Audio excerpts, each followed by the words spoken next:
Hi, I'm Bo Howell, CEO and founder of Jute, and I'm here today with Cal Al-Dhubaib, CEO of Pandata. Cal, welcome to our first Fireside Chat. Hey there, Bo. So, the other thing that I've seen more conversations starting to develop around how to bring machine learning and some of these insights in-house into a firm is how do I select vendors, right? If I'm buying, how do I do due diligence? Because a lot of firms are used to doing due diligence on a vendor, a consultant, a system provider, something like that. But if I don't know, if I don't have data or machine learning literacy, AI literacy, how do I do diligence on that? So what are your thoughts around that? Because one of the things I've been wondering is, do the industries need to start developing some standards around this as part of AI literacy on how to do due diligence, not only on selecting a vendor, but monitoring their performance and also monitoring the performance of the machine? So we are long overdue for standards. But if history holds true, we're probably not going to see AI standards for another 5 to 10 years, just with the rate things are developing. That being said, doing due diligence on AI is really challenging, especially when most software vendors are now saying things like, oh, we have AI in our product. Okay, where? What kind of AI? What do you mean by AI? So starting with that, the most foundational question that everyone should be empowered to ask whenever they hear a vendor say that they use AI is ask, what do you mean by AI? What specific features in your product are AI powered and how so, right? Because we talked about the broad range of what AI covers, it may mean different things for different parts of the product. So that's question number one. Question number two is validation. You might not have the data science team, but if a vendor or a tool out there has invested in having data scientists build something, they must have gone through the process of validation. Validation means I can tell you how accurate I expect this model to be, or what its range of performance would be and when we can trust it.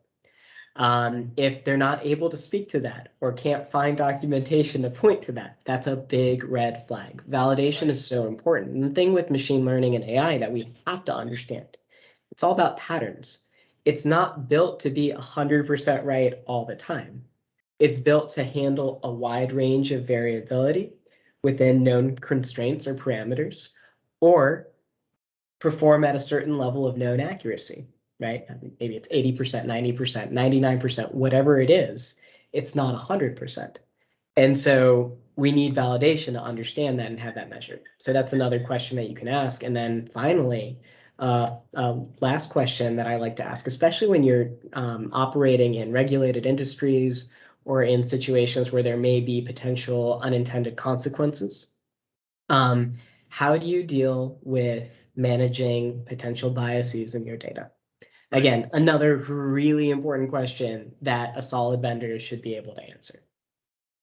Yeah, and those are great points. I mean, the validation one, I've even seen with some vendors, right, where either they don't have it, which is a red flag, or sometimes they say they don't want to share it because it's proprietary or something. To me, that, you're never going to get your product to take off if you can't provide some level of validation. And I'm glad you mentioned the biases, because that's something else that I don't think a lot of people realize is, bias is something that can arise both at the beginning of building a product, right? But then you might also have a product that doesn't initially have biases or any that we're aware of, but it develops them over time because of the same type of state data. Like it's very similar data, and or maybe there's parts of the data that tend to dominate the rest. What are some things that firms can do if they've bought a product to monitor for bias and monitor for effectiveness over time? So this all falls under the umbrella of trustworthy AI, which is something that, at Pandata we've seen growing in importance over the past few years. And it's stuff that the big companies are getting wrong.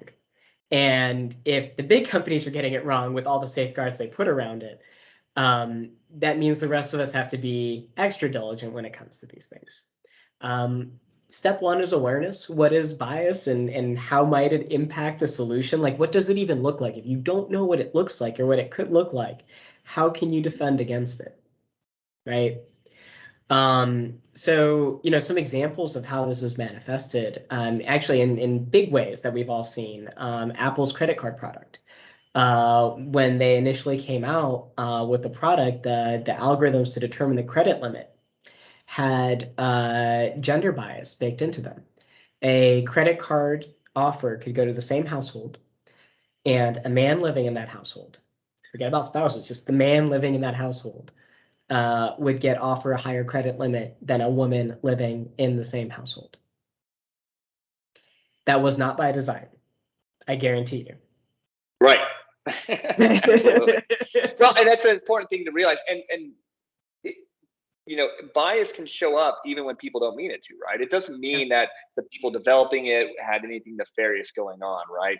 But it's something that needs to be checked. It needs to be monitored. And so people shouldn't be afraid of having that discussion. I mean, biases can be positive too, right? They can be both negative and positive. So we need to remember having bias in a product you've developed does not have a reflection on your character per se. So yeah, absolutely. I mean, I've been asked that question before. How do you know when you've reduced the bias enough? Right. And the reality is every data set is going to have some amount of bias in it. There is bad bias, there's negative bias, there's acceptable bias. It depends on what your definition of fair is, right? Bias itself isn't bad. But whether or not it's fair, that's a different question, and sometimes and well above my pay grade. So, how do you, this is obviously a difficult concept. So how do you keep yourself safe? One, let your vendors do the heavy lifting for you. I don't think that it's reasonable necessarily for you to be checking whether or not all the tools you're using and the inputs they're providing contain some amount of bias. However, the vendor providing that solution should be providing some acceptable amount of documentation that shows how they've gone through steps to minimize potential negative bias, potential unintended consequences. As far as when you're building your own solutions go, it's really important to understand whether or not demographics or sensitive characteristics could possibly be either negatively impacted by your solution or have different distributions in your population than an average. And it's great to have a checkpoint just to say, is this true? Could this be true? Yes or no? And move on. So I have two more questions for you before we kind of wrap up today. The first one, do AI products, machine learning products, have a life cycle? I mean, we see some products out there like Microsoft Word, right? It's been around for decades and has undergone iterations. But is it possible to do that with machine learning, or does it reach a point where you have to kind of throw out the old system or the old model and start fresh? The newest challenges in machine learning, or for data scientists, is the issue of keeping models fresh. The biggest example of this is the mass shift in consumer behavior caused by the pandemic. We've gone through waves of, at first, digital shopping was unacceptable to a significant portion of the population, to where everybody went online for a while, and then we went back in person. Our digital footprint has been going crazy for the last 2 years, to say the least. And if you're to look at that just snapshot of models that interact with digital behavior, right? Predicting shopping carts, customer behavior, purchase patterns, anything that wasn't trained on more nuanced human behavior, couldn't have even predicted this set of circumstances that would have led to, this behavior that we've seen. Sure. All went haywire. Companies had to retrain their models en masse, and a lot of models were broken over the course of the pandemic. So that's an extreme example. There can also be more subtle things. Let's say you have a model working in customer experience and you're looking at feedback. If you're not doing things differently, oh, I have a cat joining the conversation now. The expertise has arrived. Yeah, he wants to contribute. So if you're not changing what you're doing with customer experience over a 2-year period, then you're not evolving as a business. And so we would expect the language or the things people to talk about or complain about or the types of products or situations for them to talk about to be different. Language models, by definition, will also change over time. So there's a lifetime to model. Sometimes it's a month, sometimes it's 9 months, sometimes it's 2 years. But having the processes in place to monitor how and when you need to update a model is really important. So there's no hard and fast rules, but introducing it into your process is really important. Lifecycle management of models. And I believe for our AI literacy, that's called model drift, correct? Correct. Yeah. Absolutely. Okay. Great. Well, my last question for you is not a very serious one, but I find myself constantly doing this. Is it data or data? Oh my gosh. I am guilty of using both because I will call it data and action, but I call our firm pan data. So I think it depends. Okay. Okay. That's a very lawyerly thing to say. So, yeah, I find myself constantly flip flopping back and forth. Maybe one day we'll get consensus on that. So, well, thank you very much for joining us today. We really appreciate all your insights, Cal. Would love to have you back sometime.